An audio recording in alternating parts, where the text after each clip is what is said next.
And now, another America moment with Mr. Raymond.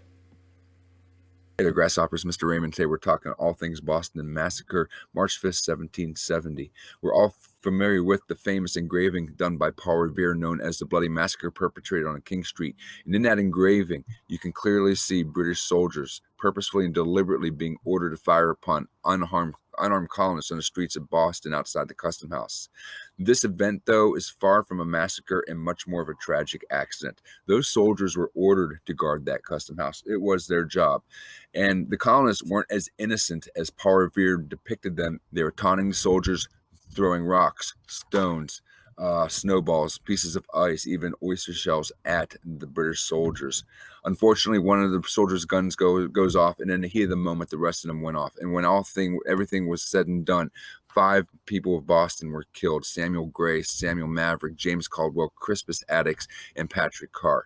Crispus Attucks being an African-American man and widely considered to be the first African-American to die for the cause of the American Revolution.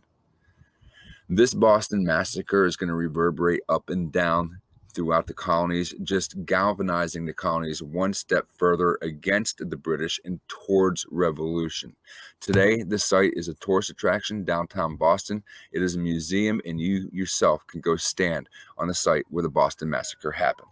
This has been another America moment with Mr. Raymond.